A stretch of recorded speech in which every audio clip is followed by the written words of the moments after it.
Cualquier persona que profundice mínimamente en el conocimiento de la historia de los países de la Hispanidad durante los últimos siglos acaba cayendo en la cuenta de la fortísima, constante, perniciosa, por no decir cosas peores, presión en contra que ha sufrido nuestra comunidad a manos de la comunidad anglosajona. Si el primer objetivo de este canal es ayudar a que seamos conscientes de la normalidad histórica y sociológica que supone que la Hispanidad esté dividida en 20 naciones, el segundo es que entendamos por qué llevamos 200 años así, que entendamos que hoy día, ahora mismo, siguen operando fuerzas poderosísimas para que sigamos divididos y débiles. ¿Quiénes son los que así operan y cómo lo hacen? En este sentido, este canal entiende como una de sus primeras prioridades dar a conocer cómo opera el mundo anglo, profundizar en su conocimiento, sus razones últimas, su esencia.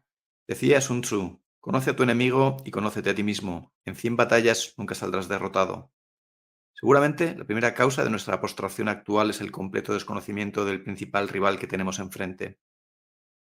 Y estamos de enhorabuena, porque por cosas del destino hemos tenido la fortuna de conocer a Horacio Ricciardelli, vicecomodoro de la muy heroica Fuerza Aérea Argentina, excombatiente de Malvinas, quien al dejar el servicio activo se transformó en un agudo analista geopolítico y divulgador de esas verdades trascendentales que se ocultan en los medios de comunicación, pero que es imprescindible conocer, que son claves indispensables para interpretar nuestra situación. Fruto de su admirable patriotismo y de un trabajo abnegado, surgió un libro que es una verdadera joya, un libro que debería reposar en la mesilla de todos los hispanos de bien, titulado Los Protocolos de la Corona Británica.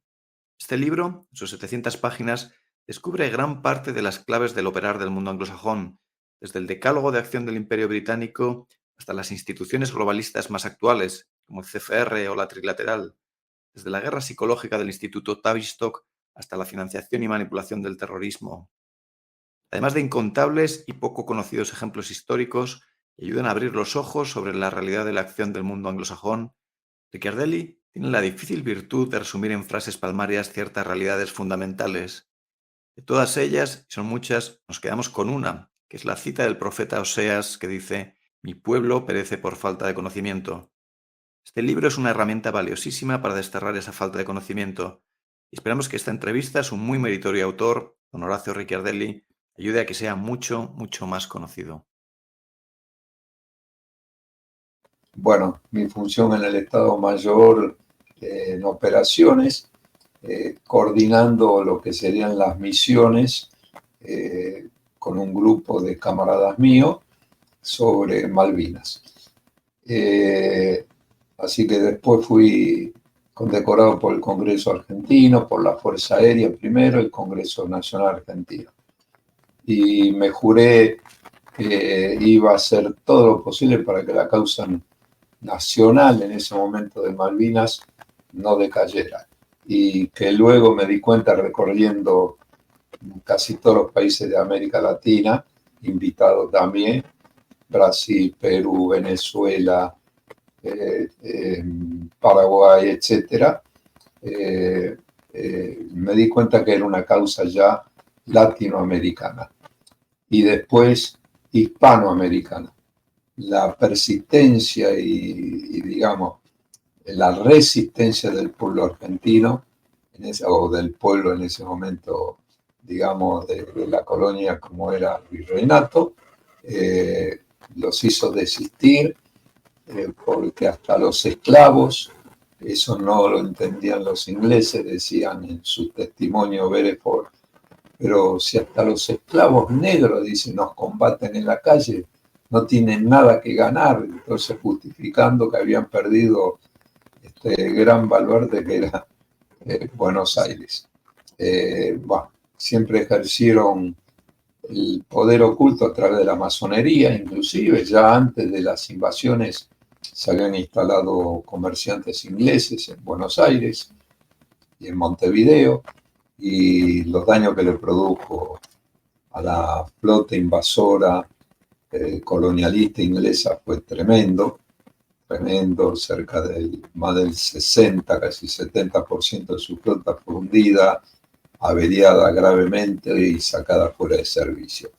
Inclusive, yo soy ya no de la teoría, al comienzo lo barajé como una teoría, el hundimiento de uno de los portaaviones, el Invencible, ¿cierto? Que uno tenía fuentes europeas, justamente, de España, de Francia, de Austria, de Alemania, de Italia, en la cual me dice, ¿cómo no sabes tú que el portaaviones lo hundieron? Y yo quería más información y le digo, no, la verdad que no tengo la certeza. Y evidentemente sí. ¿Y dónde está la evidencia más próxima? En realidad el primer servicio de inteligencia inglés, lo que sería el MI6 actual, se crea en 1580. O sea, América fue cubierta en 1492, ¿sí? O sea, menos de 100 años después, Inglaterra ya empieza a hacer el trabajo de zapa. Ahí actuaba la masonería, que es otra de las armas inglesas. Absolutamente. Es un arma de penetración. Te voy a contar un hecho que por ahí no lo conocen. En la guerra de Malvinas, la masonería argentina se dividió. Esto muy poco lo conocen. Saludamos a todos los espectadores. Hoy tenemos la fortuna y me atrevo a decir que el honor de contar con Horacio Ricciardelli, vicecomodoro argentino de la Fuerza Aérea, combatiente de Malvinas y analista geopolítico y autor de un libro verdaderamente excepcional sobre el que vamos a hablar un rato esta tarde, que se titula Los protocolos de la corona británica. Bienvenido y encantado de poder charlar con usted, don Horacio. Bueno, muchísimas gracias, Pablo. El gusto es mío por este primer contacto directo. Lo hemos hecho por ahí a través de las redes, pero encantado, aparte para tu amplia audiencia. Quedo a disposición las preguntas que tú quieras hacer. Ya te lo dije, no tengo ninguna escondida por ahí que no quiero, no. Ya me conocen de hace años, así que gracias por esta entrevista y tu vasta audiencia. Bueno, gracias a usted por dedicarnos este rato y por ayudarnos a que su figura sea más conocida en España y en otros países hispanos, porque tenemos audiencia de los 20 países hispanos. Eso es lo que buscamos, ¿no? Que cada vez crezca más la conciencia de que somos una comunidad y tratar de tener un espacio para que una especie de plaza pública en la que la comunidad hispana pues hable de lo mismo, se conozca y su figura creo que tiene que ser conocida y especialmente por ese libro que vamos a comentar ahora en detalle. Para los espectadores de España, cuando yo conocí su figura, me recuerda a una figura conocida en España, seguramente no tanto en Argentina, que se llama Pedro Baños, que él es también un coronel retirado en la reserva, una persona cabal, muy inteligente, gran patriota, como creo que es usted, y que una vez que él ha pasado a la reserva, pues también ha escrito varios libros de gran alcance sobre geopolítica y que están ayudando a entender cuál es la situación geopolítica de España. En ese sentido, me recuerda un poco usted a su figura, aunque debo decir que su libro, Los protocolos, me ha parecido todavía más poderoso, con mayor capacidad para abrir los ojos al público y por eso pues, pensaba que era imprescindible que pudiéramos charlar con usted, ¿no? Y en ese libro opera sin tapujos, habla sin tapujos de cómo opera el mundo anglosajón, que me parece una de las casi principales prioridades que en el mundo hispano, que todos los países hispanos debemos conocer. Hay un desconocimiento enorme y tenemos que conocer cómo es esa comunidad rival. Desgraciadamente, nos gustaría decir que es una comunidad amiga, pero es que no lo es una comunidad rival. Y bueno, pues antes de empezar a hablar sobre el libro, don Horacio mencionaba que usted había sido vicecomodoro de la Fuerza Aérea Argentina durante la Guerra de las Malvinas. Si no me equivoco, el rango de vicecomodoro pues, podría equivaler al de coronel en el ejército. En España no tenemos la figura de vicecomodoro y creo que más o menos se Sí, acomodaría. exacto. Sí. Y Equivalente.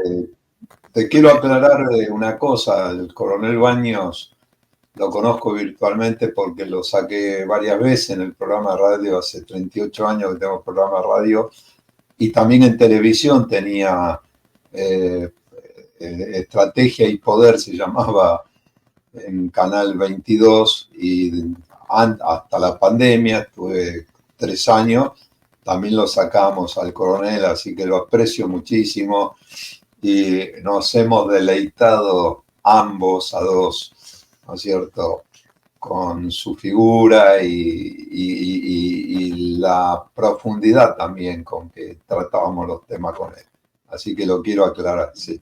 Adelante. Pues, maravilloso, no lo sabía y me encanta oír eso. Y Pedro Baños, pues yo creo que es muy admirado por nuestra audiencia, como decía, pues una persona de bien, con las mejores intenciones hacia su patria, un patriota de bien y hacia la comunidad hispana, porque se ha declarado como hispanista, como defensor, como somos en este canal también de ese acercamiento entre los países hispanos, que entendemos que somos una única comunidad.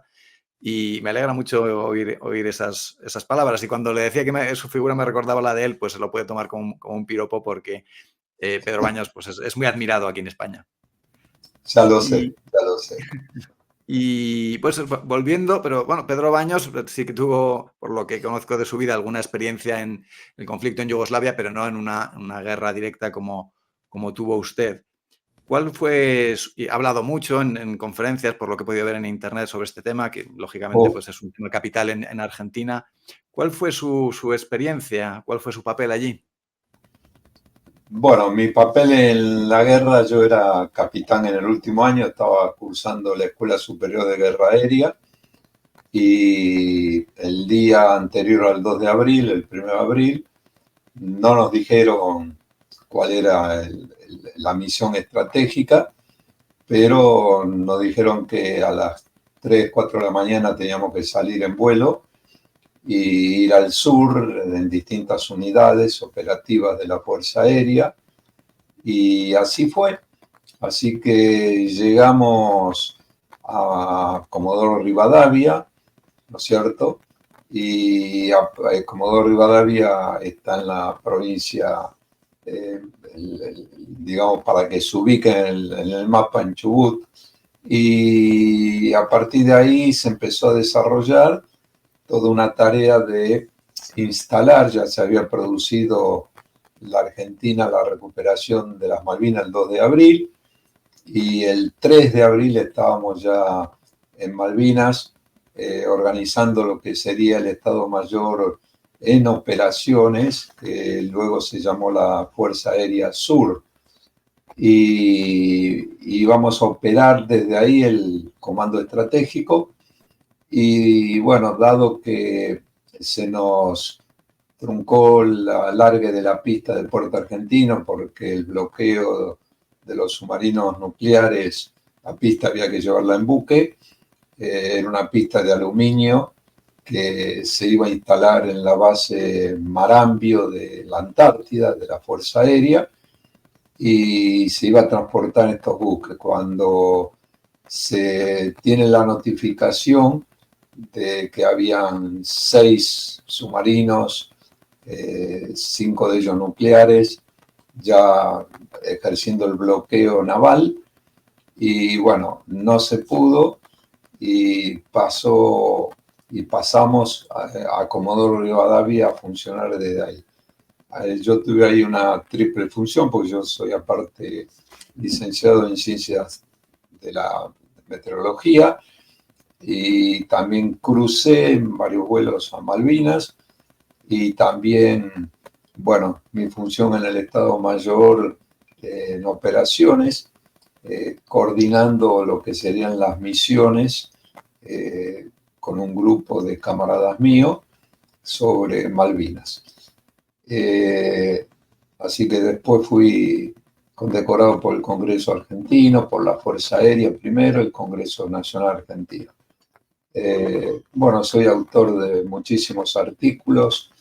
El segundo libro, que es el que tú mencionas, Pablo, los protocolos de la corona británica y estrategia angloamericana. Tengo uno anterior, unos años antes, que se llama La Argentina, los vampiros de la patria, en la cual sale un mapa famoso también que ha recorrido todo el país hasta el día de hoy, la Argentina invadida post-Malvinas. y fui desarrollándome en distintas organizaciones, conformé parte del Foro de la Deuda Externa. Bueno, estuve en frentes y en situaciones, digamos, de análisis geopolítico, siempre me apasionó. Desde que era estudiante secundario y todavía no había ingresado a la Escuela de Aviación Militar, escribí en una revista secundaria ya sobre geopolítica, y mirándolo con el tiempo yo decía, qué atrevido, ¿no? Porque no sabía que era muchísimas cosas, pero bueno, dicen que el mundo es de los audaces también. Eso es, eso Eh, es. Así que después, bueno, estuve en los levantamientos que hubo en la Argentina militares de la Fuerza Aérea, estuve 2 años en prisión militar en la zona de Magdalena, donde funcionaba la prisión militar, y luego pasé a retiro, es decir, después de eso, porque ya avisorábamos la entrega del patrimonio nacional, pero algo que hice desde que terminó la Guerra de Malvinas el 14 de junio, el 15 de junio de 1982, yo ya estaba comprometiéndome por todos los camaradas míos caídos, cumpliendo con el deber de la patria, y me juré que iba a hacer todo lo posible para que la causa nacional en ese momento de Malvinas no decayera. Y que luego me di cuenta recorriendo casi todos los países de América Latina, invitado también, Brasil, Perú, Venezuela, Paraguay, etcétera, me di cuenta que era una causa ya latinoamericana y después hispanoamericana, dado que España, justamente cuando tomábamos contacto y sacaba, digamos, mi programa de radio, que ya conocía la problemática del Peñón de Gibraltar, ¿no es cierto?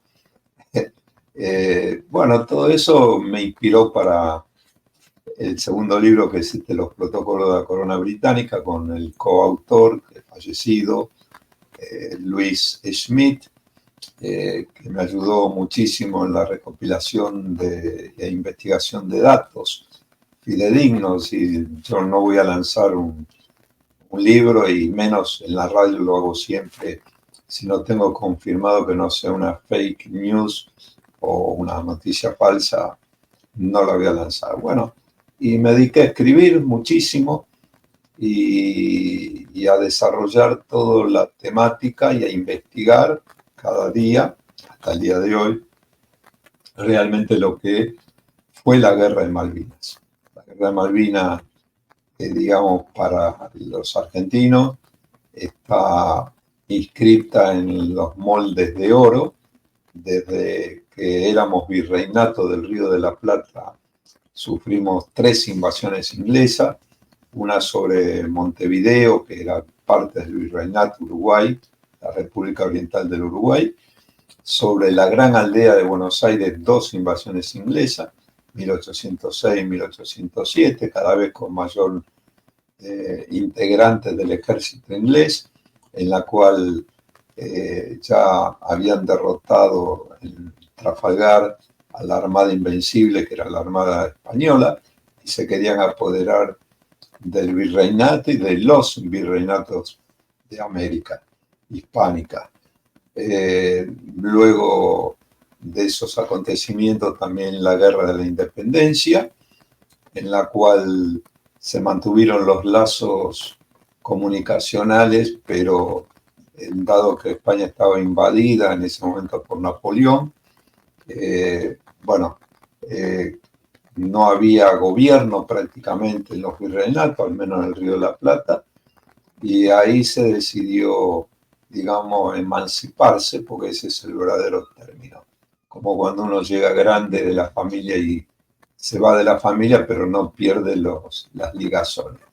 Y así fue y quedó demostrado a través de los años y de las penurias que pasó España y Argentina también. Bueno, esto es un poquito... Sí, sí, todo eso lo explica muy bien en su libro también, que hace un resumen histórico y la verdad que conviene siempre, aun cuando se abre el foco, tanto y no solo nos limitamos a la historia de, pues de nuestro país, España, no oí hablar de las invasiones inglesas de Buenos Aires hasta que yo ya tenía una edad muy, muy avanzada y es un hecho absolutamente capital para entender lo que pasó, ¿no? A inicios del siglo Exactamente, exactamente. XIX. Y Y, luego de esas invasiones rechazadas, estaban preparando una cuarta invasión, ya con 20.000 hombres, Inglaterra en lo que es actualmente Ciudad del Cabo, en Sudáfrica.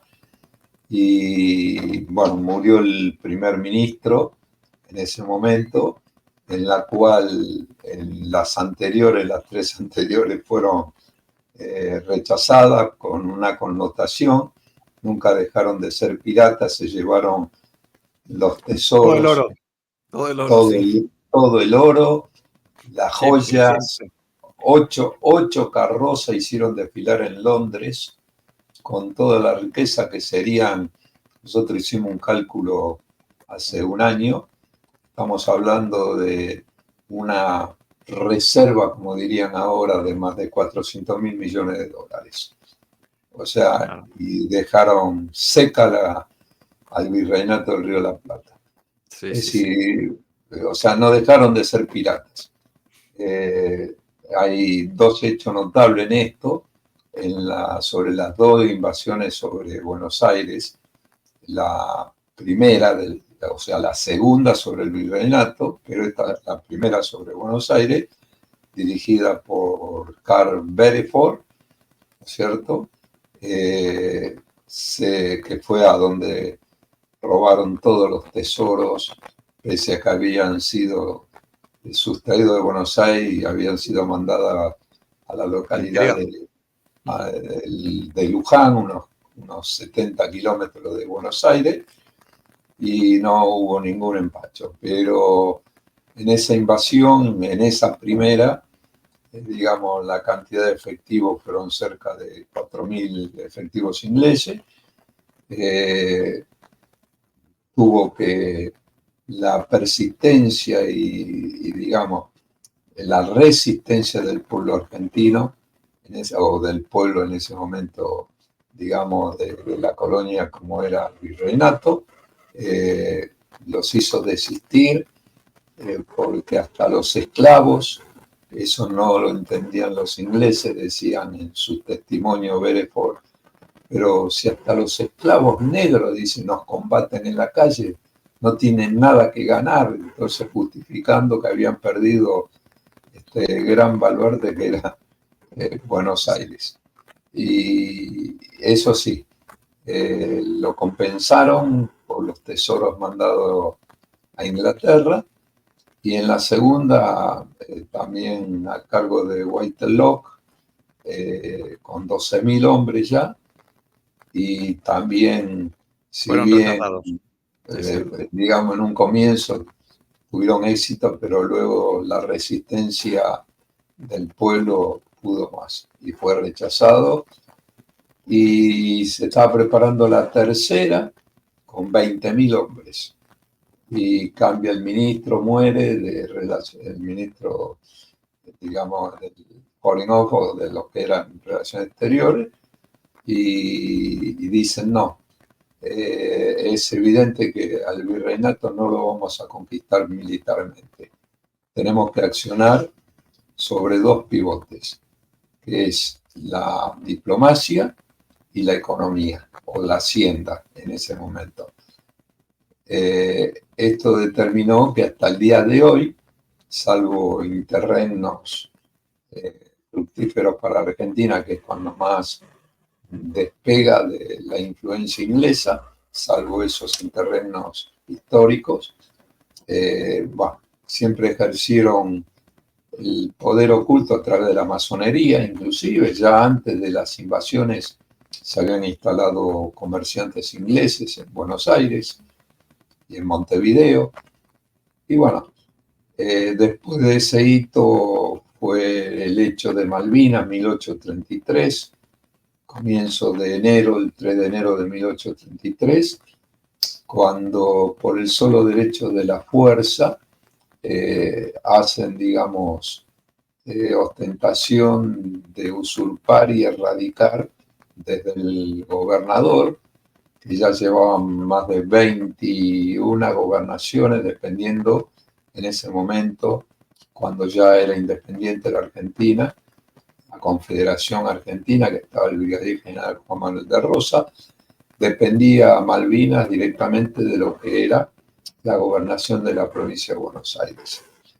Y en ese momento, repito, en un acto bien, digamos, de coerción y con único, digamos, valor que pueden darle fue la fuerza militar, previo un accionar de una corbeta norteamericana, Lío, que devastó a cañonazos porque no quería pagar los cánones de la caza de focas y ballenas en el sur, y aprovecharon los ingleses para erradicar desde la gobernación a los habitantes que habían argentinos ya o de la Confederación en las Islas Malvinas. Por eso no pueden al día de hoy, está asentado en las Naciones Unidas, en el Comité de Descolonización y en todos los organismos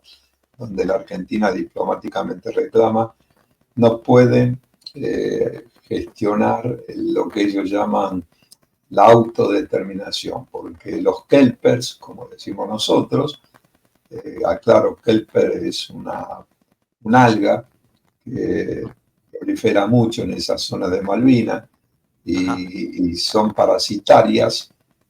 No sabía que venía de ahí, pero está bien encontrada la definición. Bueno, no son originarios, no Sí, son. sí. Entonces se llama población trasplantada a la fuerza. Lo podría haber hecho la Argentina el 2 de abril de 1982, no llegaban a 2.000 habitantes total de las Islas Malvinas. Podría haber llevado 5.000 y hacer un plebiscito. Y Sí, sí, sí, decía, a ver, ¿qué quieren es la ser misma argentinos? estrategia que utilizan Bueno, en Gibraltar, es esa misma estrategia, exacto. aunque legalmente tengan que descolonizar el área, siempre ponen el segundo freno, que es, bueno, habrá que preguntar a la población, además de que no tienen ninguna voluntad de entregarlas, obviamente, es que habrá que preguntar a la población local, digamos que tratan de poner un doble candado a dejar de tener la posesión del territorio. Muy interesante todo este resumen que nos haces, bueno, aunque sea historia, pero es la historia que marca nuestro presente. Y, pues, como quedó patente en la Guerra de las Malvinas, y en algún. Para que nos demos cuenta de que al final lo que se trata es de un enfrentamiento entre comunidades, entre grandes comunidades. Tú has hecho hasta visitas a países hispanoamericanos que en su momento prestaron apoyo a Argentina en la Guerra de las Malvinas, como Perú. ¿Nos puedes comentar un Exactamente. poco cómo fue ese apoyo? Bueno, el agradecimiento eterno con Perú, nosotros tenemos una relación histórica porque el libertador general San Martín libertó a Argentina, Chile y Perú, y de Perú fue lo que se conoce como actualmente el presidente, lo nombraron, él no quería, él era un hombre muy sencillo, él no hacía gala de las victorias, un hombre de mucha fe, católica por supuesto, y lo nombran y no sé si llega a estar poco tiempo, 2 años por ahí, para dejarle el mando a Ramón Castillo. Y desde ahí, digamos, la relación con Perú ha sido siempre permanente, ha habido intercambio, por ejemplo, yo tuve compañeros, camaradas en la Fuerza Aérea, en la Escuela de Aviación, donde nos formamos, que eran peruanos, o sea, hemos convivido y cuando llegó el momento que tronó el clarín de la guerra, fueron los primeros. Tal es así que el presidente de Perú, Belaúnde Terry, y el secretario general de la ONU en ese momento, Belaúnde Terry, apoyaron incondicionalmente a la Argentina. Y estuvieron al lado nuestro, en los más altos niveles, trabajando y conformando con nosotros justamente la idea de llevar adelante la guerra de Malvinas con apoyo de aviones inclusive y demás. Así que bueno, invalorable, nos pasaron cosas que yo después, unos años después, fui a Perú, bueno, fui varias veces, pero en este caso,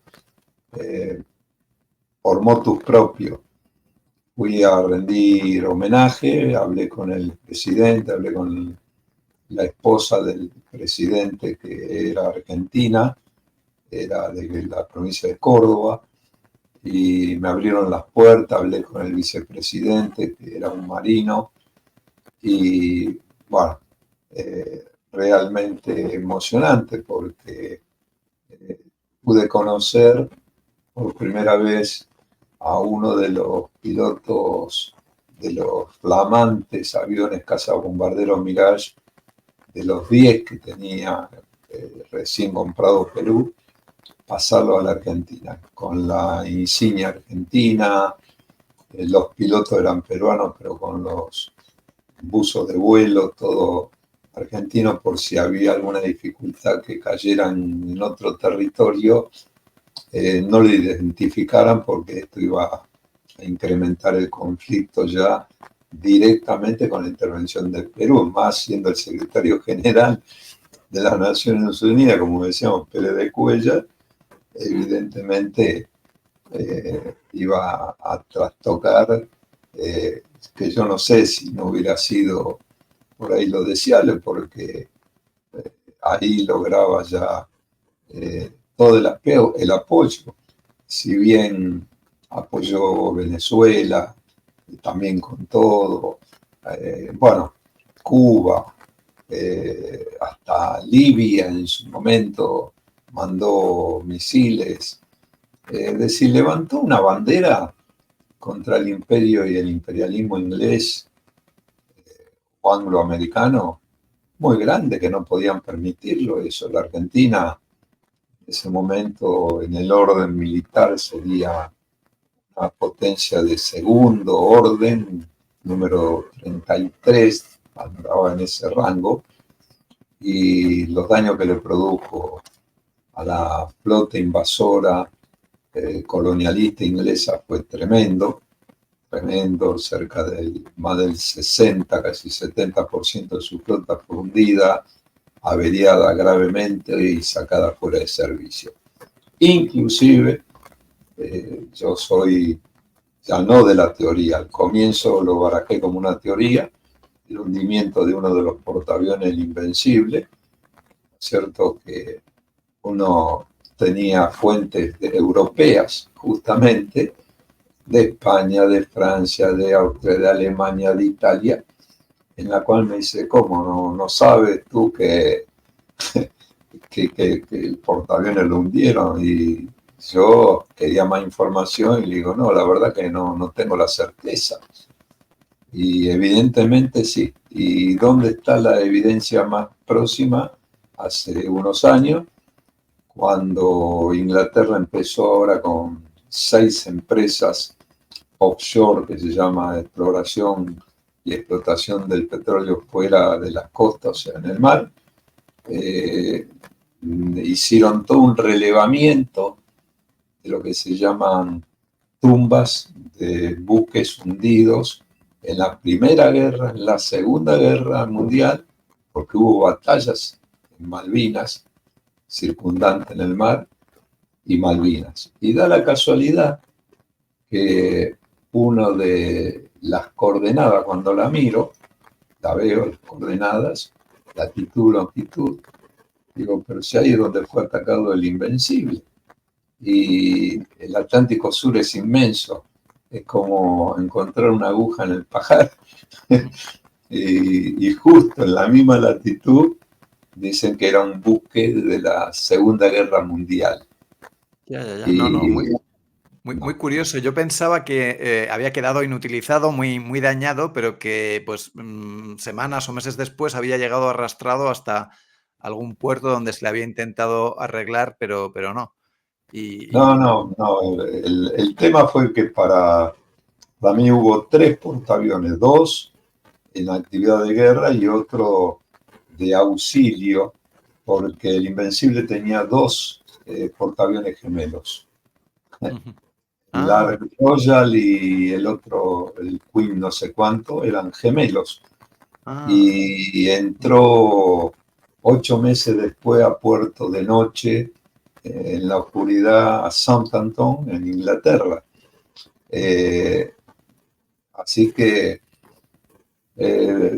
los datos como la Margaret Thatcher, la primer ministra, cuando dejó su gobierno, firmó un decreto que por 90 años no se podía exhumar documentación sobre la guerra de Malvinas, o sea, hasta el 2072 no se puede sacar Es- ningún documento. Pero, ¿qué pasó? Muchos de los protagonistas, en la cual me he dedicado a leer ingleses inclusive, eh, empezaron a hablar de los problemas que tuvieron, del hundimiento del Atlantic Conveyor por un Exocet, un buque de logística inmenso, como sí. 300 y pico de metros, que fundido, llevaba aviones Sea Harrier, misiles Sidewinder norteamericanos, helicópteros Chinook y material bélico, provisiones, dicho por los mismos ingleses, lo dijo creo que la misma Thatcher. Le demoró 20 días más o más la guerra, en la cual al tener la posibilidad, al tener la posibilidad de, de, de la posibilidad de tener, digamos, eh, las pérdidas que han tenido, bueno, fueron digamos, bien explícitos que la demora constatada después en el campo de batalla, ¿no? La Fue un carencia revés muy de grave, ese sí, sí, sin duda. muy grave. Pues, y sí, ese dato que has comentado sobre Thatcher lo leí en el libro y también me llamó muchísimo la atención y revela que las cifras oficiales de pérdidas, sobre todo de vidas humanas, que ellos han dado, pues no tienen credibilidad. Seguro que han sido mucho mayores. Cuando se compara también otras cifras que no han podido ocultar, como el número de personas que se han suicidado posteriormente al conflicto, pues es una cifra altísima. O sea, lo que revela que pues, para ellos fue un conflicto tremendamente duro. No, no, no, y han mentido, digamos, está calculado históricamente desde que el mundo tiene guerras, que el que ataca tiene 3 veces más pérdida que el que defiende. Y si la Argentina, sacando el hundimiento del crucero General Belgrano, que se llevó 327 víctimas de 649 en total, se imaginan que no pudieron haber tenido 300 bajas los ingleses. Lo que Sí, sí. pasa que ellos consideran por ahí que no son ingleses, los sudafricanos, los nepaleses, los chinos que iban embarcados en los buques ingleses. Claro, eso no cuentan, no son ingleses. Es la Pues única forma. sí, sí, como son, bueno, los reyes de la propaganda y por tanto de la mentira, pues saben que hay que utilizar la mentira pues como un arma de motivación para futuros conflictos y hay que esconder las bajas. Muy Así bien. que bueno, esto un poco, digamos, resumido, ¿no? Eh, Sí, también podemos hablar sí, de esto lo que pie, fue. me da pie ya para entrar a hablar de tu excelente libro, Perfecto. que creo que tiene que ser un libro de cabecera para toda la comunidad hispana, para situarnos de cuál es nuestro entorno geopolítico, de cómo es la principal comunidad que tenemos enfrente, que nos gustaría que no fuera así, pero que día a día influye de forma negativa, pues para esquilmar las riquezas naturales inmensas de Hispanoamérica, de los países hispanoamericanos, para asegurar que los países hispanos no se industrializan, no son rivales geoestratégicos, y bueno, llegando hasta extremos, lo comentamos a menudo en nuestro canal, pues de que influyen, sitúan a sus personas, a sus peones en todas las instituciones de los países hispanos, por supuesto en la clase política está influida, pero pues en instituciones como los grupos de pensamiento, el principal grupo de pensamiento español, el Real Instituto Elcano, está totalmente tomado por los intereses anglosajones. Y bueno, pues de todo esto hablas en tu libro, que como digo, es excelente, aporta información desde muchísimos ámbitos, historia, información sobre esas instituciones a través de las que opera el control anglosajón, pues hablas también del CFR, de la trilateral, de todas estas instituciones que es necesario conocer, son las herramientas, los brazos que utilizan para controlar, para someter, bueno, al mundo hispano y el resto del mundo también, pero bueno, nos interesa los 20 países hispanos. Bueno, en tu libro, y mencionaremos algunas, pero tienes muchas frases verdaderamente lapidarias que resumen, tienen la virtud de resumir una frase, pues algo profundo y que te ayuda a despertar, ¿no? Y ahora comentaremos algunas, pero bueno, veníamos hablando del tema de Malvinas y hacías en tu libro una reflexión diciendo que aunque se perdiera una batalla con gran costo, bueno, pues era todavía peor que la batalla, ¿no? Que la guerra era la Pax Británica. La Pax Es, Británica, exactamente. es una frase muy dura. Muy ¿Por qué escribías esta frase? ¿Por qué piensas así? Y estoy de por- acuerdo contigo, ¿eh? Pero porque en una guerra, bueno, Clausewitz decía que la guerra es la continuación de la política por otros métodos, entre paréntesis, cruentos. Entonces, cuando termina la guerra, bueno, ahí no habla Clausewitz. Yo ahí lo relaciono con 500, 600 años antes de Cristo, con Sun Tzu, es decir, que habla de guerras políticas. O sea, la guerra es un arte, ¿no es cierto? No una disciplina. No. Entonces, Clausewitz deja inconcluso qué pasa después de una guerra. Y ahí es donde yo tomo el nicho ese. Eh, Después de una guerra hay vencedores y vencidos. El anglosajón, aparte lo aprendimos en la guerra, el anglosajón es militarmente hablando, es un hombre duro. Si vos, digamos, bajás la cabeza, te va a pegar un palo en la nuca. Si vos te tirás al suelo, te va a pisar. Vos al inglés lo tenés que tratar de igual a igual. Es decir, ¿no es cierto? Y ahí te va a respetar. Por eso en la guerra de Malvinas respetaron a los combatientes sargentos, los respetaron en su gran mayoría, aclaro. Lo respetaron porque lo dicen ellos mismos al día de hoy. Bueno, entonces, acá es donde viene que Inglaterra, ¿no es cierto? La Pax Británica es muy dura porque ahí como vencedor, aunque van aprendiendo, porque ellos aprenden de su historia, de las historias de guerras que son hace más de 500 años que llevan. ¿Sabés cuándo se crea en realidad el primer servicio de inteligencia inglés, lo que sería el MI6 actual? Se crea en 1580.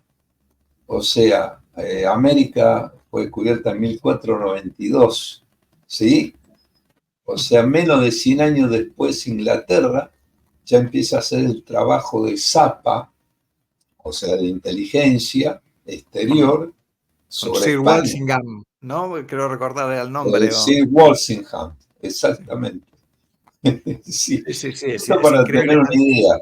Antes de que Y, pusieran un pie en América, antes porque su primer intento de colonia fue en Roanoke en 1584, pero ya estaban pensando en los servicios de inteligencia. Sí, sí, son o así. sea, eh, tal cual. Entonces, esa Pax británica es dura, las imposiciones. Pero, ¿qué pasó con el tema Malvinas? Quedaron muy deshechos. Yo he hablado con norteamericanos, estadounidenses, eh, de distintas fuerzas, pero mayoritariamente gente de la Fuerza Aérea. Había mucha, en una época antes de la guerra había mucha comunicación con la Fuerza Aérea, venían, visitaban los institutos nuestros, nosotros visitábamos en Estados Unidos, etcétera, etcétera. El material normalmente era de Estados Unidos, de los cazabombarderos en general, ¿no es cierto?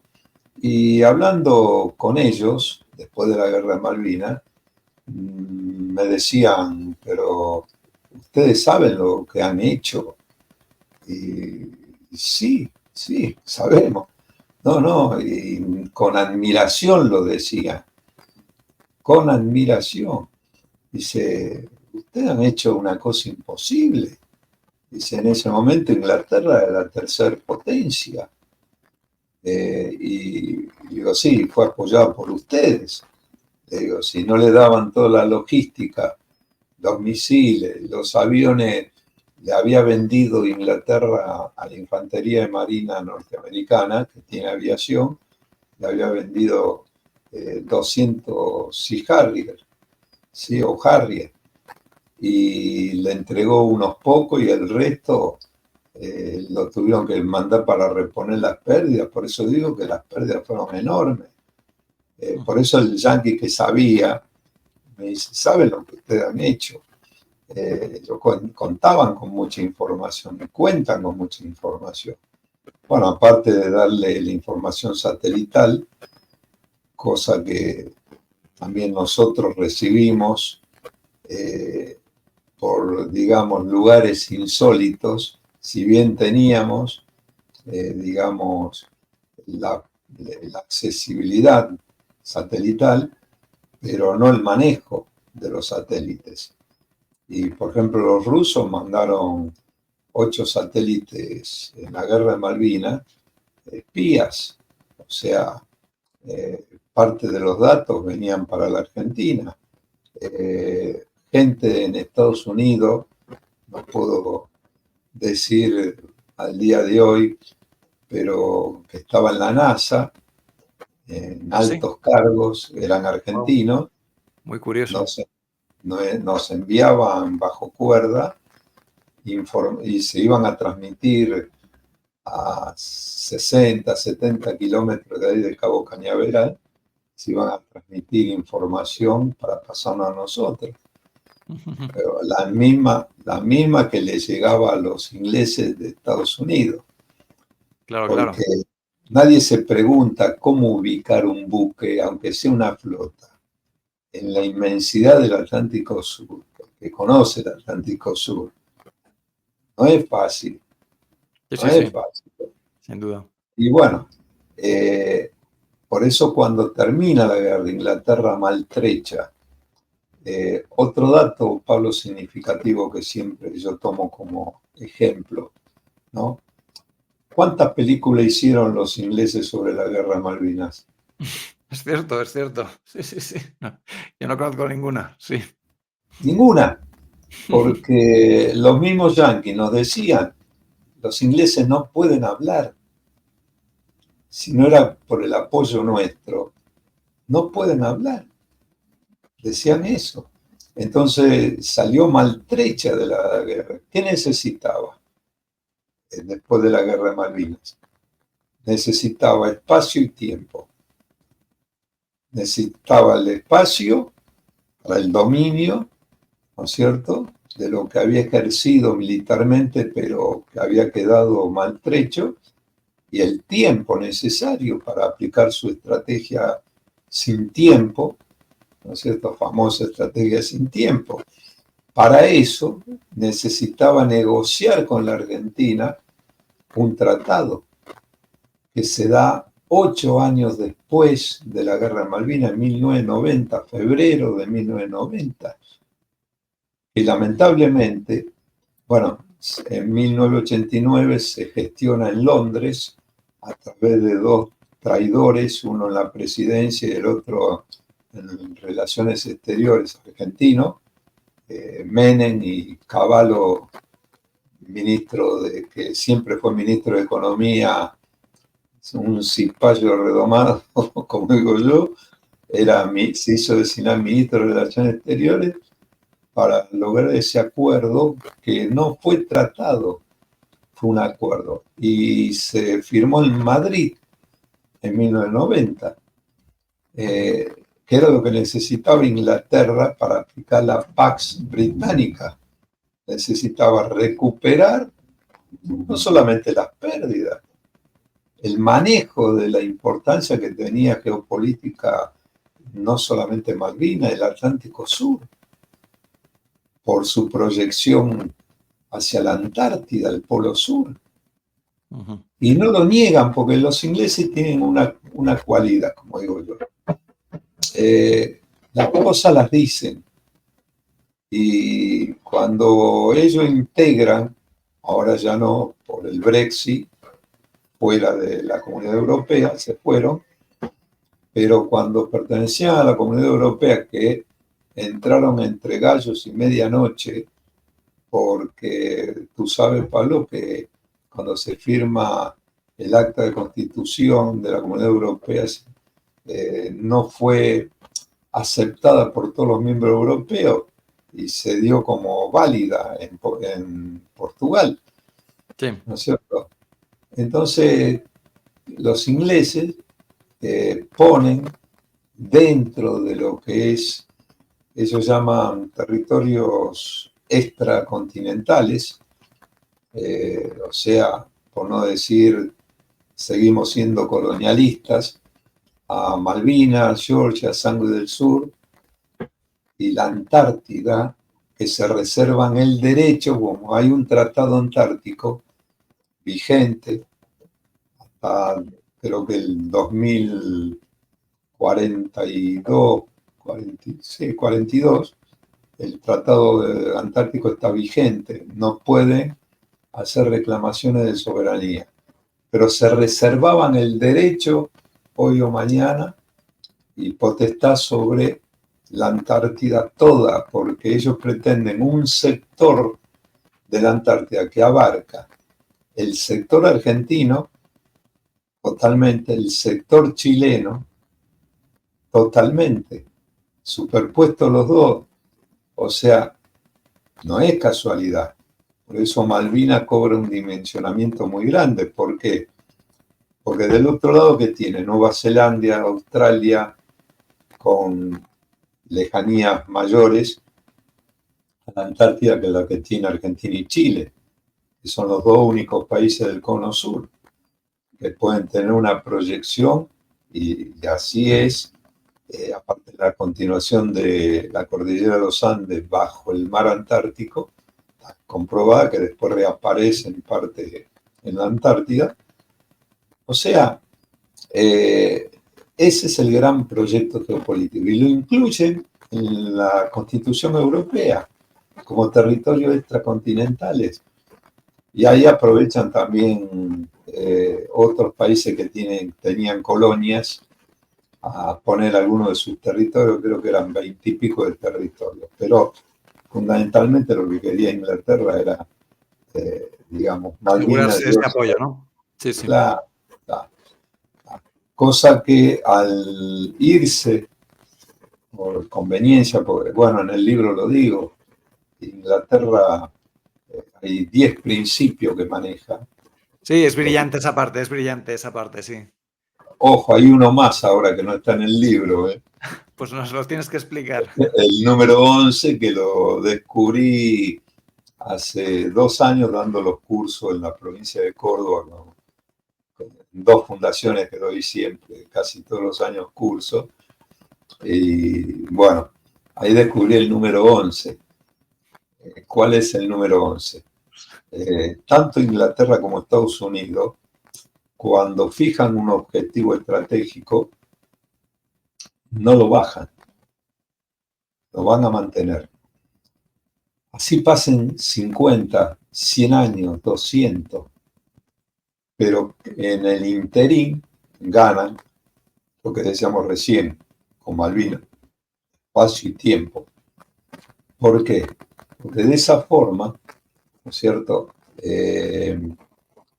van haciendo accionares, que ahí es donde dejé, por ahí estoy un poco desconectado, pero cuando hablaba de las guerras o de la Pax británica después de la guerra, hay un vencedor y un vencido, bueno, ahí es donde yo empiezo a descubrir e investigar lo que se llaman las guerras, los 6 tipos de guerra.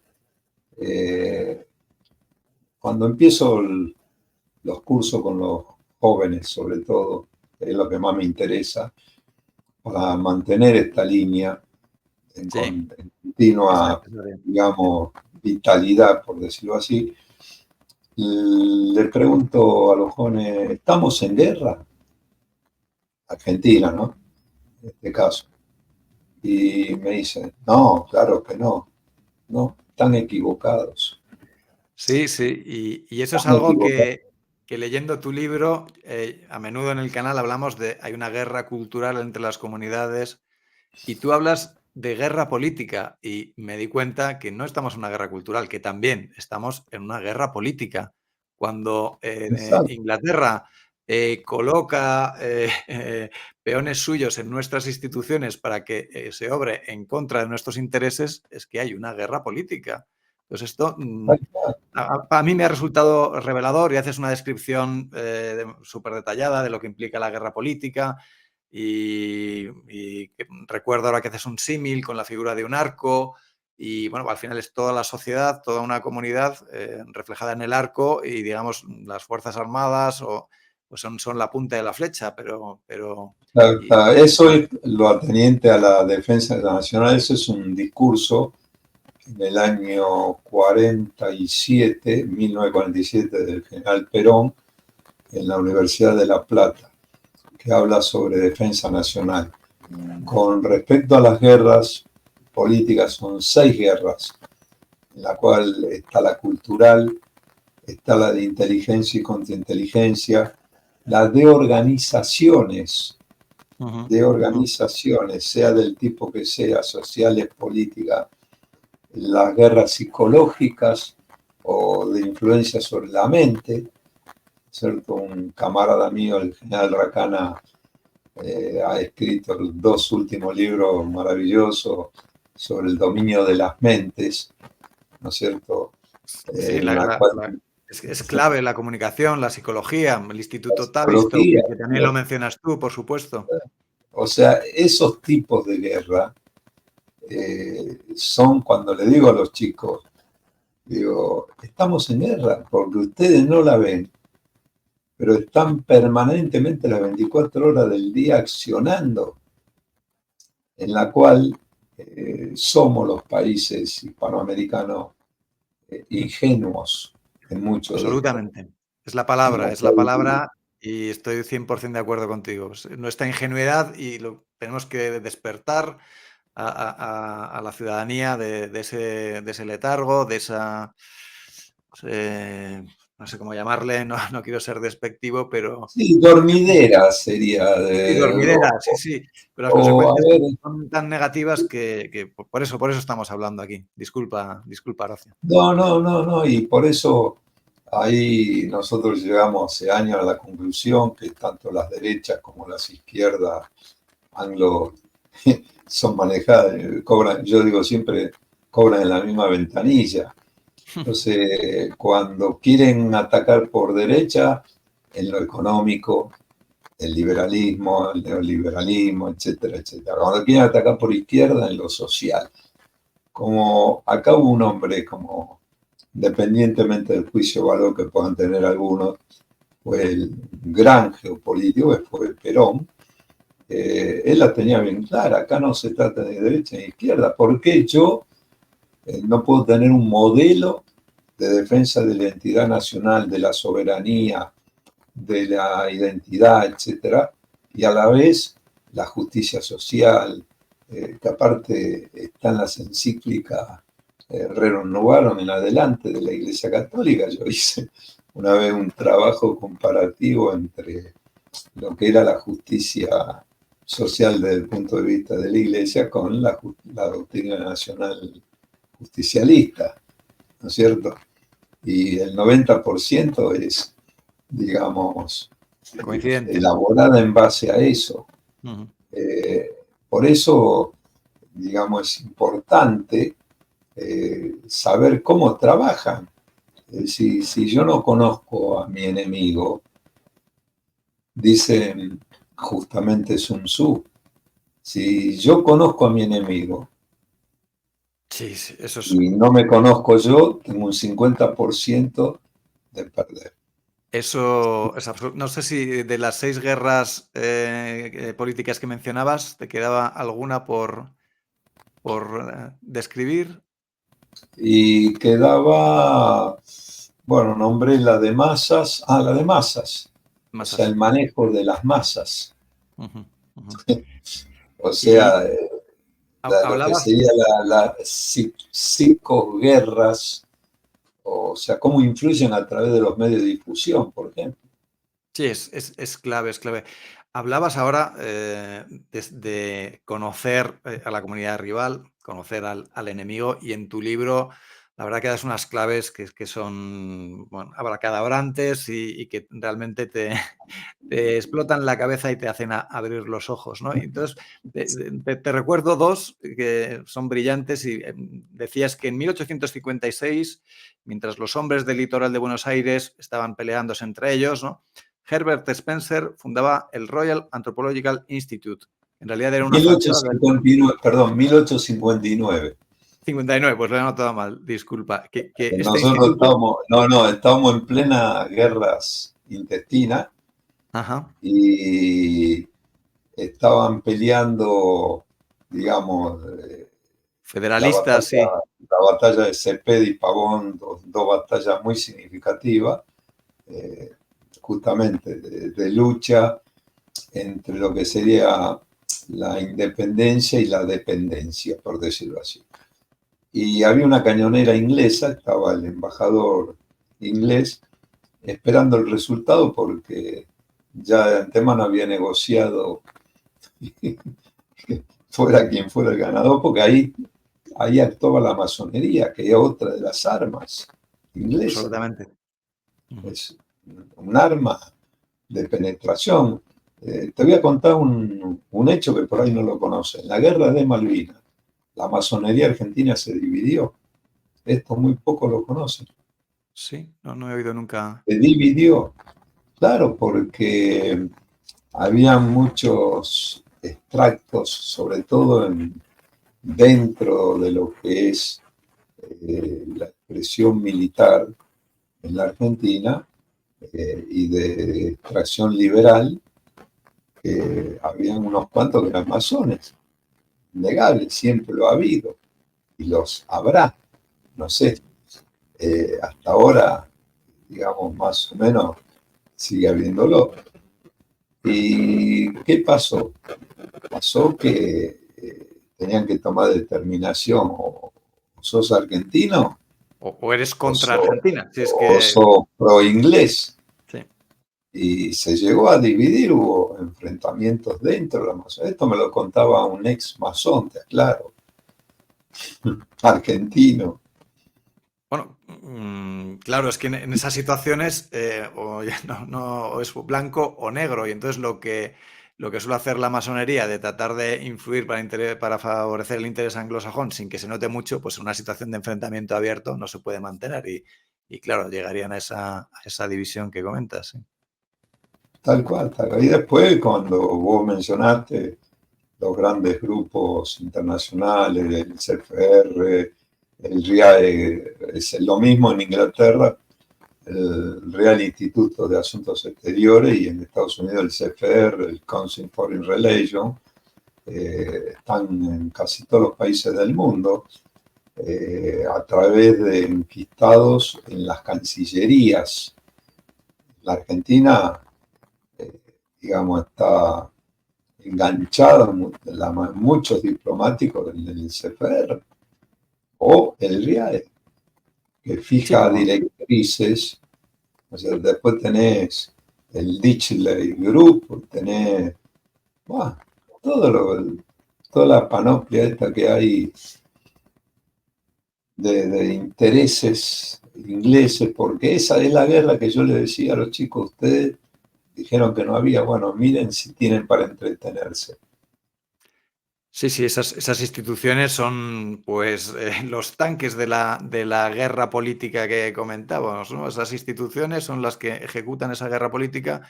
Entonces, el director del Real Instituto Elcano que mencionaba antes es miembro del Council on Foreign Relations, los principales políticos españoles lo son, como Solana, el que fue director de la OTAN en su momento.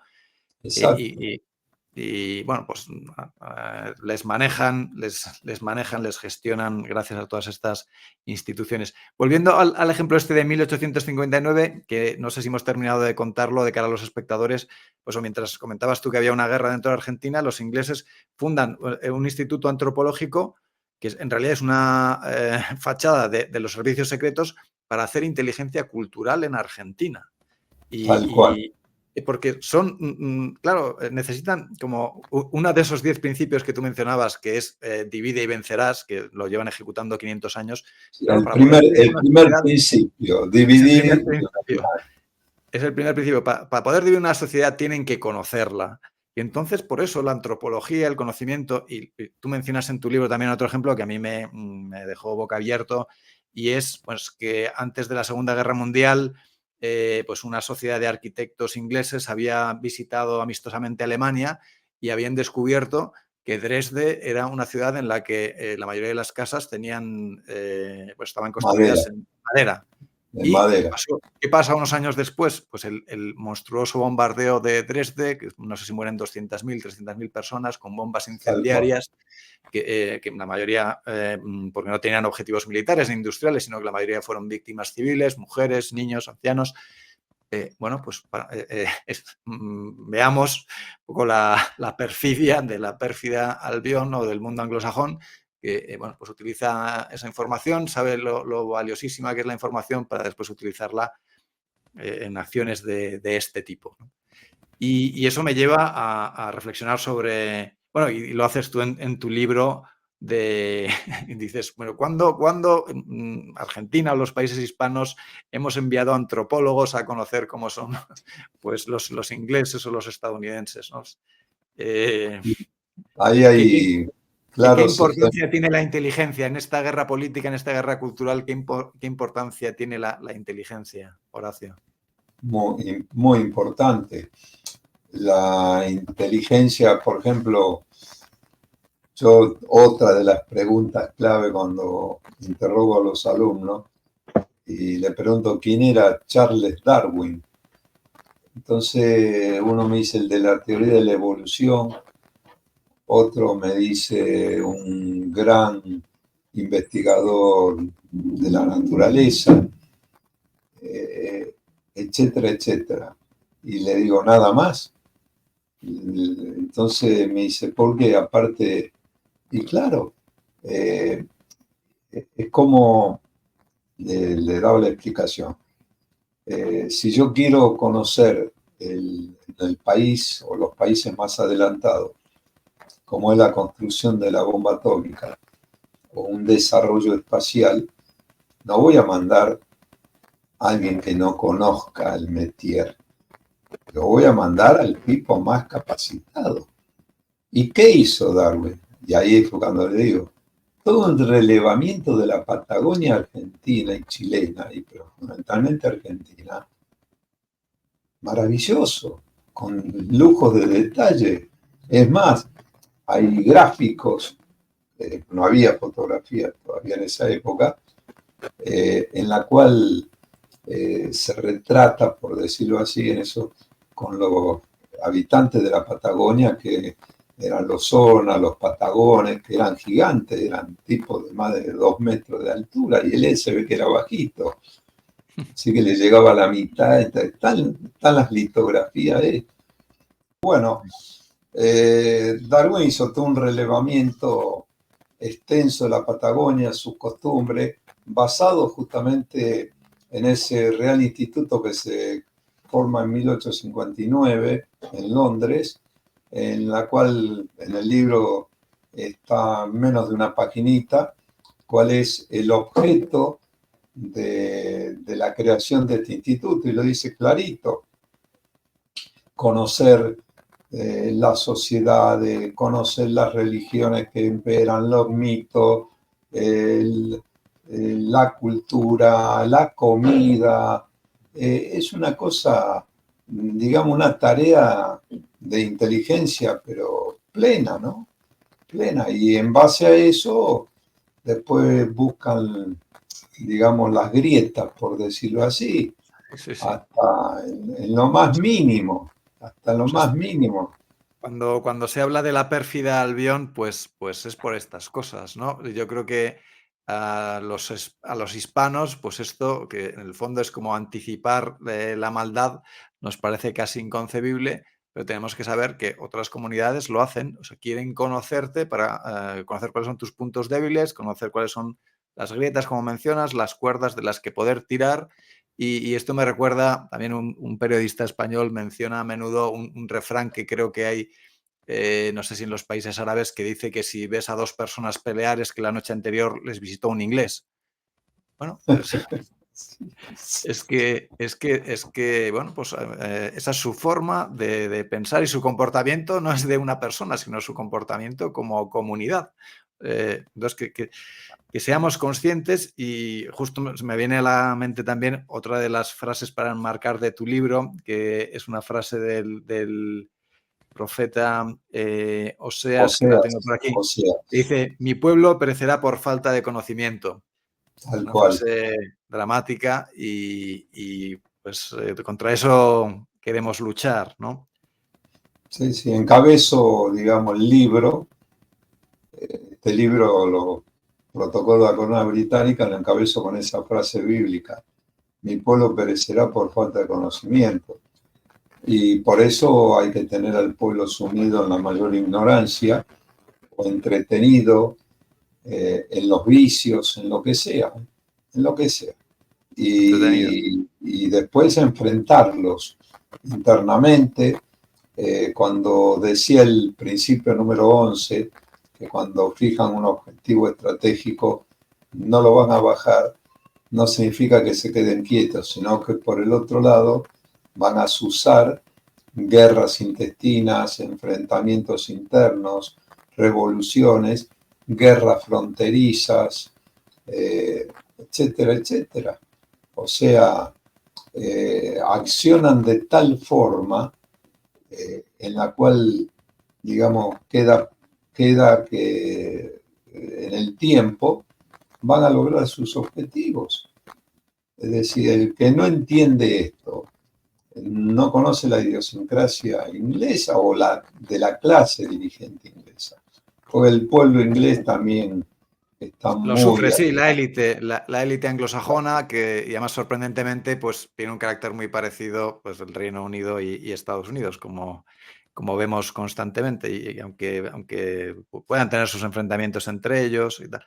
Y también relacionado, hay otra frase pues brillante de tu libro, que además es una bofetada de realidad relacionado con todo esto que estamos hablando, que dice: somos un pueblo desinformado que debe enfrentar a la oligarquía imperial más inteligente que hay en la Tierra desde hace 500 años. Y Tal cual. es muy acertada, muy...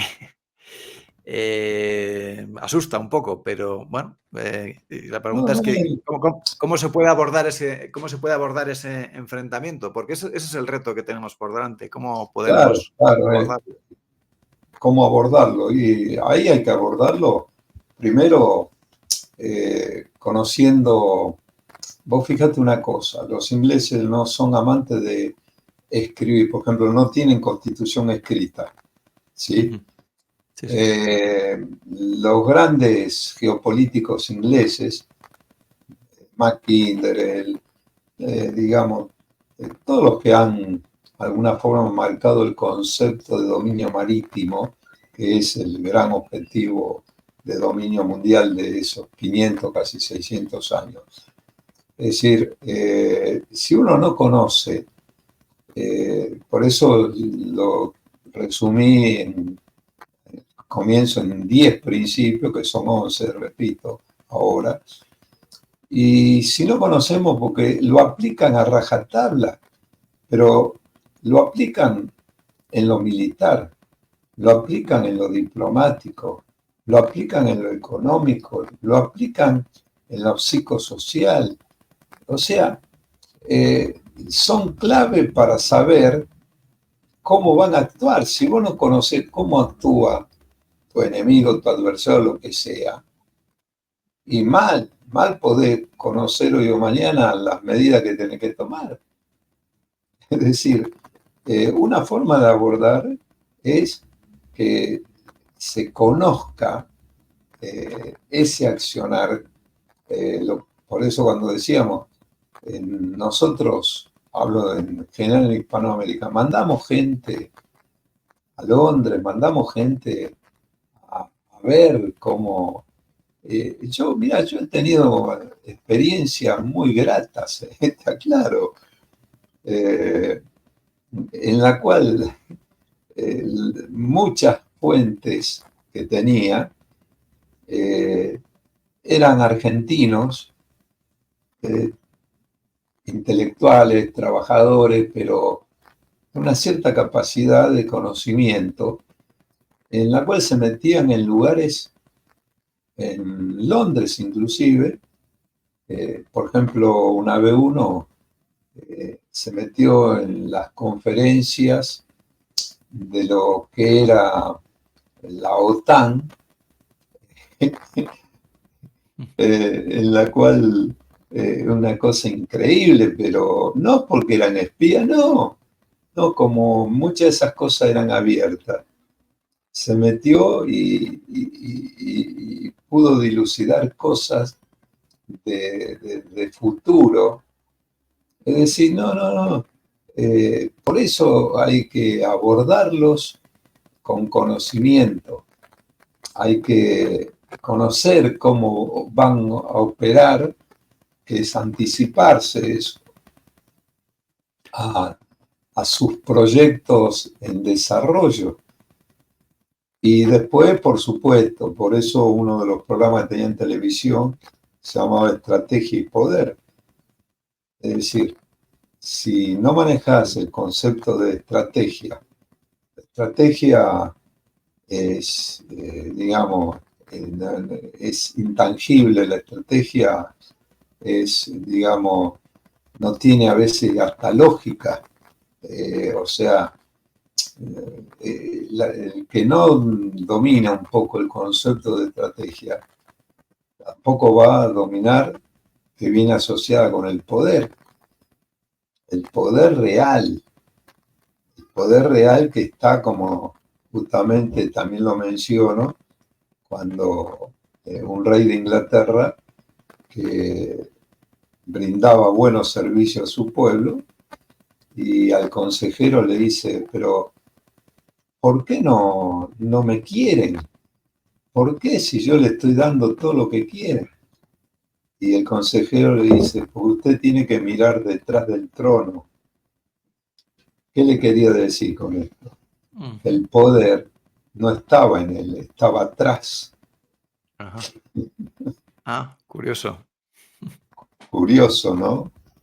Y es así, vos fijate, el mundo actual. ¿Quiénes son los que tienen el poder? ¿Son los presidentes? No, no. Está claro que hay una élite de mega ricos, los que se reúnen en el foro de Davos y que ahí van marcando. van marcando el paso y sí, los presidentes del gobierno a menudo no son más que sus títeres, ¿no? Y se me viene a la mente Macron, que viene de la banca Rothschild y que, bueno, que es un ejemplo porque en Francia los Rothschild llevan poniendo presidentes de 50 años. Pompidou, presidente de los años 50, 60, también había trabajado en la banca Rothschild. Sí, sí. Bueno, Rothschild, digamos, hizo su fortuna con la guerra cuando fue contra Napoleón, el ejército inglés, ¿no es cierto? Sí, sí, sí. En la cual, Lo explicas en tu libro. digamos, Sí. lo pongo en el libro, ¿no? Manda la falsa noticia de que iba ganando Napoleón en Waterloo, cruzó enseguida el canal antes que llegara la verdadera noticia y las acciones se vinieron todas abajo en Londres. Y cuando llega la verdadera noticia, a todo eso compra todas las acciones prácticamente a precio regalado, como hizo Soros con el Banco de Londres. Y a precio regalado. Y cuando llega la noticia que había ganado Wellington, subió y ahí hizo la fortuna. Y luego, ¿qué hizo?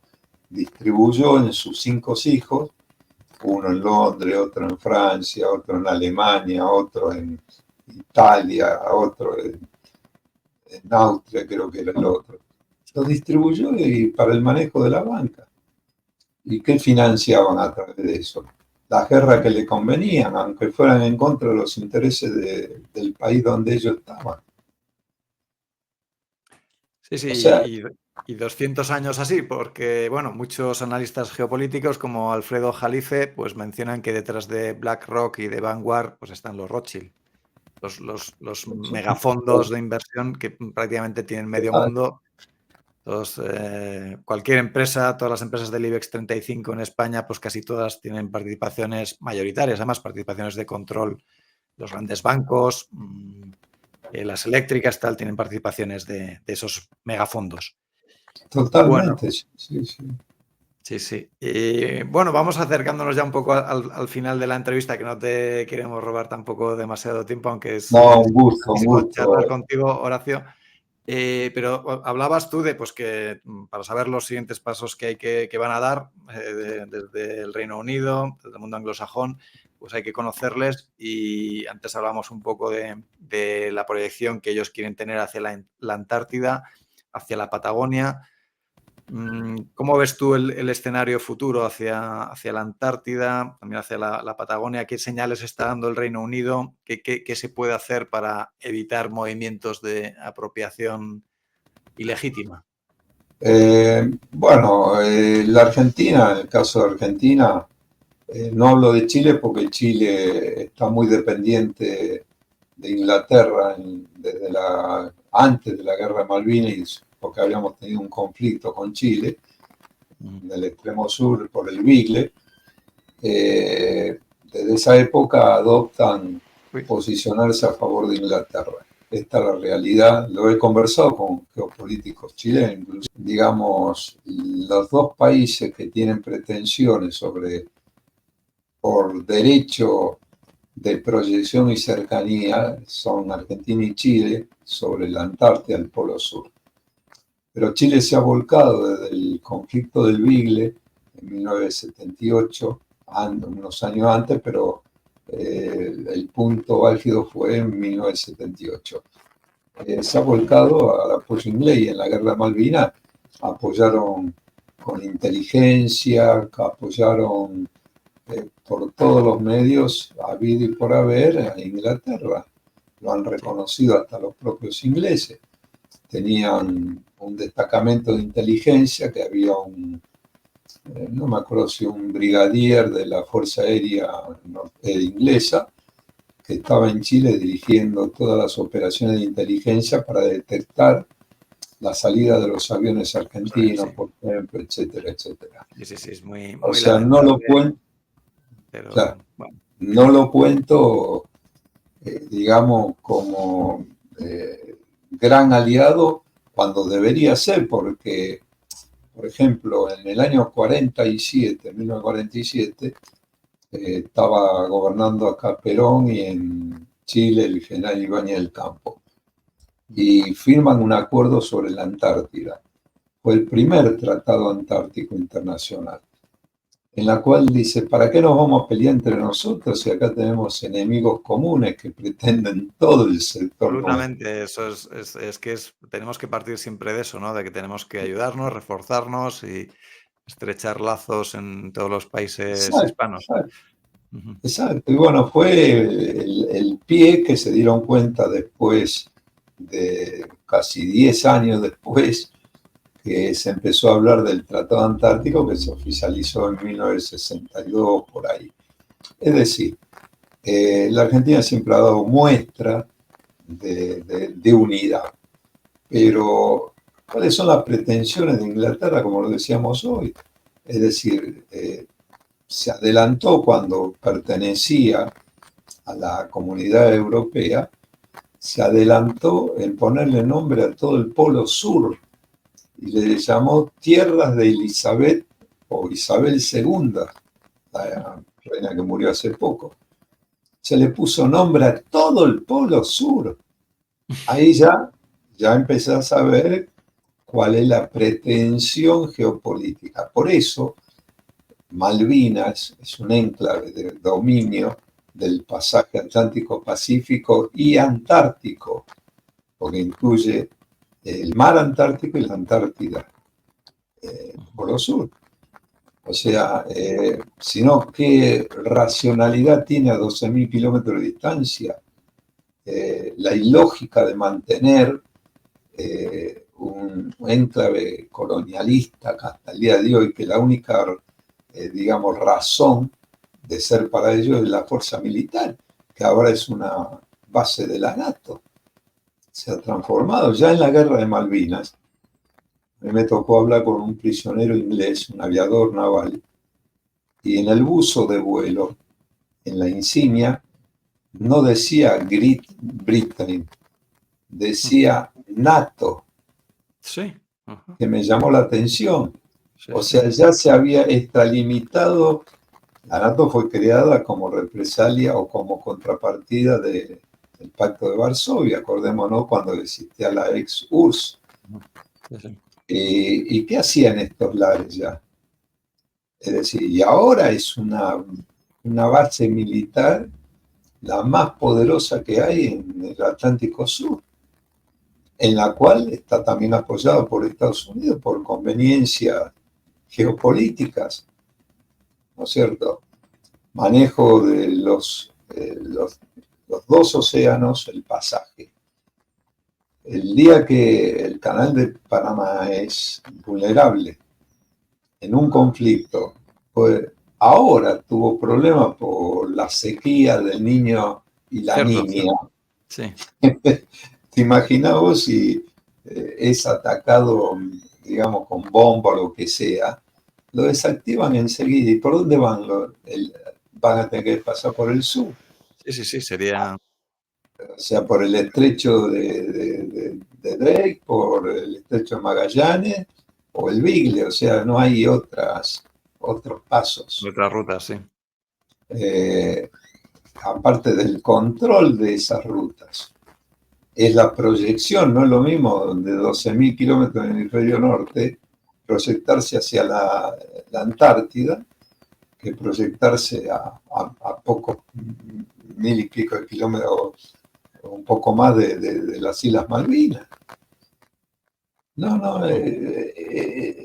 por eso decía, y ahí fue cuando descubrí el principio número 11, el objetivo estratégico no lo baja, pase Sí, lo sí, que pase. sí, sí. Con razón, sin razón, buscan cualquier pretexto siempre, cualquier pretexto. No, y ahora que yo no era tan consciente de lo de la base de la OTAN en Malvinas y me recuerda muchísimo a la situación de Gibraltar, del estrecho de Gibraltar, que al final, bueno, es un territorio inglés, pero los submarinos estadounidenses atracan en la base de submarinos ¿No? y pues da la sensación de que pues confían en sus primos hermanos ingleses para mantener bajo control, ¿no?, esa ruta vital para el comercio mundial, pues que es Gibraltar, o que es el paso por Sudamérica que mencionas. Bueno, pues al Hay un final... hecho, vos sabés que hay un hecho sobre la guerra de Malvinas y Gibraltar, no sé si lo conocés. no sé a cuál te refieres. En un momento fue un grupo comando argentino Sí, lo he oído, sí, pero cuéntanoslo, sí. en Algeciras, creo que era, que iba a hacer volar algunos buques ingleses en la base inglesa en Gibraltar. ¿Y los cogieron, puede ser? No, No. esperaron, digamos, pidieron a Buenos Aires 3 veces. Yo estuve con gente que estuvo en ese equipo.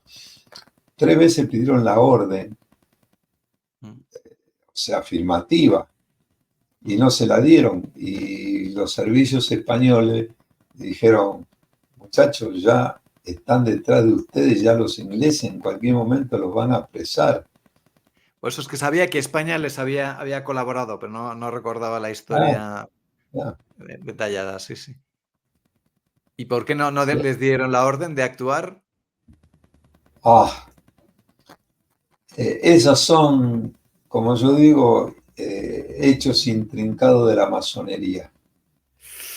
Pues sí, pues posiblemente haya ahí Eso hubiera sido un golpe de efecto terrible, brutal, terrible. absolutamente, sí, sí, sí. Después, otro hecho es que hubo operaciones sobre el continente, la parte argentina, de comandos ingleses.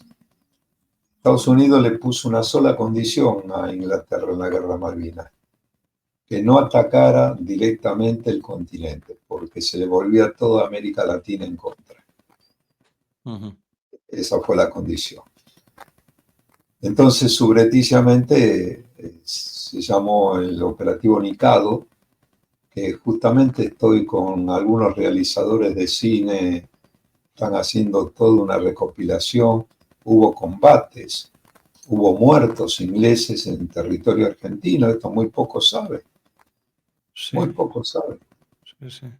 Por eso se llamó el operativo Nikado. El helicóptero inglés que cayó en Punta Arenas, en Chile, era parte de ese operativo. Ujú. Empezaba como un operativo tipo Entebbe, no sé si te acuerdas, cuando estaba Idi Amin, ¿no es cierto? Tenían rehenes Ajá. y judíos, creo que eran, y con Hércules hicieron un operativo comando, rescataron, destruyeron todo lo que podía y se volvieron. Bueno, acá querían destruir los aviones en tierra, las bases de despliegue de donde salían las fuerzas aéreas y aeronavales, con los superestandar, los Mirage, los A4B, A4C, bueno, los bombarderos Canberra, etcétera, atacarlos en tierra. Por eso se ve que algún submarino desembarca comandos en las playas de la Patagonia, pero como estaba todo bien custodiado, porque no solamente estaba el Teatro de Operaciones Malvinas, sino Ujú. que había un Teatro de Operaciones Continental también. Sí, sí, sí.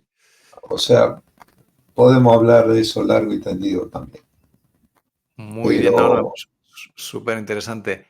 Y bueno, Horacio, ya para terminar y sabiendo, bueno, pues como nos has contado que has ejercido una labor de periodista, de difusor de estas últimas décadas en Argentina, estás implicado y creo que has hasta tenido cierta participación en política en Argentina, pues te tenemos que preguntar inevitablemente por las próximas elecciones.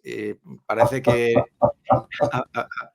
seguro que ay, nos ayudas a entender a todo el resto de hispanos cuál es la situación. Pinta que Bullrich y Milei son los candidatos con más posibilidades. Y he visto algún vídeo en el No, que están los Sí, tres tienen están posibilidades. muy parejos, pero ninguno de los tres representa el sentir nacional. Todos tienen que ver con, digamos, la dependencia angloamericana. Algunos de ellos, bueno, Milei es impresentable. Dice representar una derecha que quiere cerrar el Banco Central para hacerlo depender del banco, digamos, De la Fed. privado de la Reserva Federal de Estados Unidos. Quiere dolarizar la economía cuando ya en Argentina hubo 4 intentos anteriores de dolarizar. El último fue de este señor Cavallo, que sigue todavía vivito y coleando por ahí, un personaje que tendría que estar preso, le fracasó. O sea, las dolarizaciones es un engaño pichanga, como decimos acá, es un engaño tremendo. Yo pertenecía al Foro de la Deuda Externa, como te decía, entre otras cosas. Y bueno, Milei, un acérrimo defensor de eso, del liberalismo, del sionismo, de todo ello. La Bullrich, bueno, ni que hablar, está en un partido que ya gobernó como el PRO, en la cual, digamos, aparte su pareja, es un hombre que fue del Mossad. O ¿Ah, sí? sea, Ah, no lo sabía yo eso, no lo sabía. Hizo unas declaraciones ella también sobre las Malvinas, conflictivas, ¿no? Creo sí, recordar. sí, sí, sí, sí, hizo declaraciones de cuando fue el tema del COVID Ujú. famoso, de que teníamos que intercambiar las Malvinas por la ayuda sanitaria. Madre mía. No, no, no. Y bueno, Milei es admirador de Churchill, de la Thatcher, y el tercero en discordia, que es el actual ministro de Economía con superpoderes, porque el presidente no existe acá ya, hace meses que se borró. Y son las tres elecciones en la cual siempre bretan al pueblo argentino. O sea, No, no no, hay, no hay no, una no. salida nacional. Yo iba en una expresión nacional como candidato primer diputado del Mercosur, pero lamentablemente no pasamos las pasos, las previas que se hacen en la Argentina, no nos dio el número y bueno, ahora quedaron estas tres expresiones que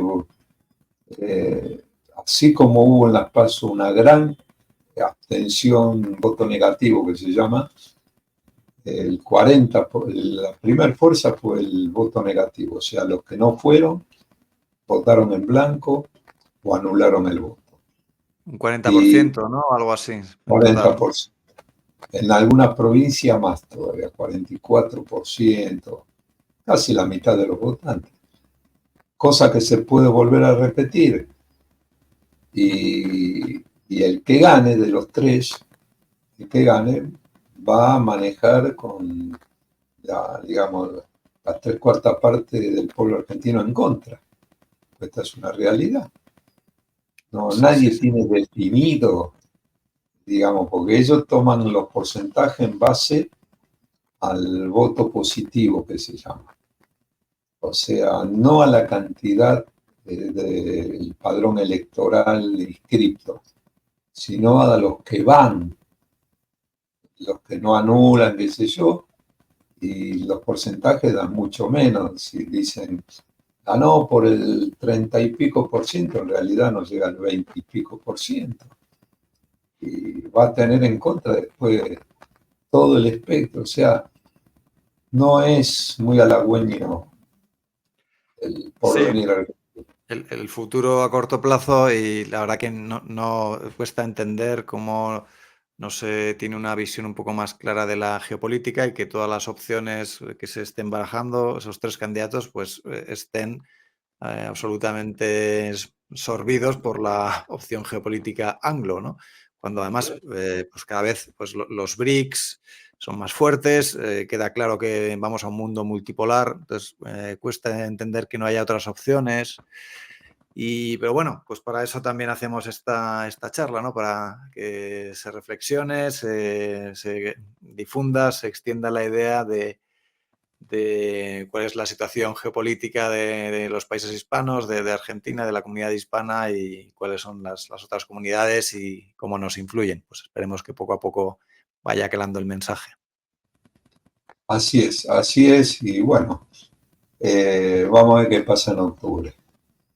El que gane, no sé cómo va a gobernar, por eso digo, con la 3/4 parte de la población en contra, y las medidas que van a tomar, algunos son extremas que no condicen, como esta de eliminar el Banco Central, la dolarización,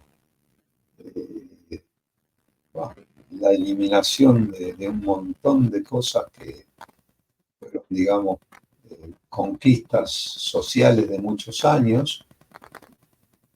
En fin, que Dios nos ayude a todos.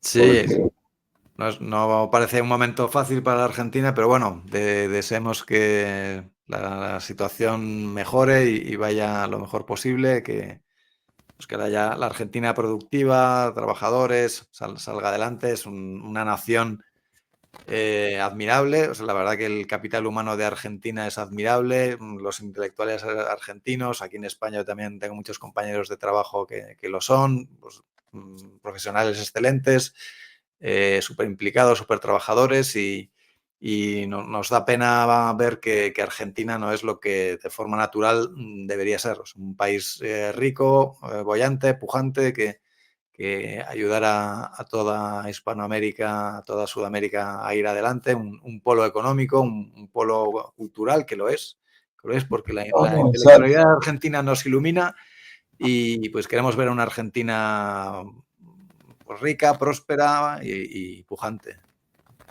no, ya lo decía Churchill, no dejen que la Argentina sea potencia, o sea, tenía que ser granja de Inglaterra, no industrializarse, porque dice iba a arrastrar a toda América Latina. Bien clarito. No, hay cosas que lo dicen y lo cumplen, ¿eh? O sea, son no predecibles, son cumplibles. Sí. Entre paréntesis, yo tengo una hija hace 22 años en España, así que estoy al tanto también de la situación, ¿no? Como se vive en España, en Barcelona está viviendo. Así que Todos tenemos nuestras dificultades, pero bueno, la verdad que esa cita, pues eso, pues que nos tiene que hacernos dar cuenta de cuál es la realidad, de prestar atención a todos estos temas geopolíticos, porque son claves. Bueno, Horacio, pues nada, deseándote lo mejor a ti y a tu bueno, familia y a toda la Argentina. Te agradecemos de verdad, de corazón, esta no, charla. al contrario, el agradecido soy yo y bueno, dispuesto cuando quieras a seguir también con todos estos comentarios, ¿no es cierto? Cuando vos digas, Pablo, acá estamos a disposición. Fenomenal, seguro que hay más oportunidades. Muchísimas gracias, Horacio. Un fuerte No, abrazo. al contrario, gracias a vos y a toda la audiencia que va a tener la paciencia de escuchar este largo reportaje. Muchísimas gracias.